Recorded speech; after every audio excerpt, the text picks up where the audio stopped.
اے پیغمبر کافروں سے کہہ دو کہ تم دنیا میں بھی عنقریب مغلوب ہو جاؤ گے اور آخرت میں جہنم کی طرف اکٹھا کیے جاؤ گے، اور وہ بری جگہ ہے۔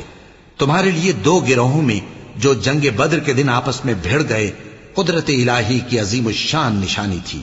ایک گروہ مسلمانوں کا تھا، وہ اللہ کی راہ میں لڑ رہا تھا، اور دوسرا گروہ کافروں کا تھا، وہ ان کو اپنی آنکھوں سے اپنے سے دگنا مشاہدہ کر رہا تھا۔ اور اللہ اپنی نصرت سے جس کو چاہتا ہے مدد دیتا ہے۔ جو اہل بصارت ہیں ان کے لیے اس واقعے میں بڑی عبرت ہے۔ لوگوں کو ان کی خواہشوں کی چیزیں یعنی عورتیں اور بیٹے اور سونے اور چاندی کے بڑے بڑے ڈھیر اور نشان لگے ہوئے گھوڑے اور مویشی اور کھیتی بڑی زینت دار معلوم ہوتی ہیں، مگر یہ سب دنیا ہی کی زندگی کے سامان ہیں، اور اللہ کے پاس بہت اچھا ٹھکانہ ہے۔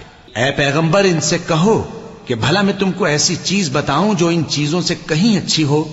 سنو، جو لوگ پرہیزگار ہیں ان کے لیے اللہ کے ہاں باغات بہشت ہیں جن کے نیچے نہریں بہ رہی ہیں، ان میں وہ ہمیشہ رہیں گے، اور پاکیزہ بیویاں ہیں، اور سب سے بڑھ کر اللہ کی خوشنودی۔ اور اللہ اپنے سب بندوں کو دیکھ رہا ہے جو اللہ سے التجا کرتے ہیں کہ اے پروردگار ہم ایمان لے آئے سو ہم کو ہمارے گناہ معاف فرما اور ہم کو دوزخ کے عذاب سے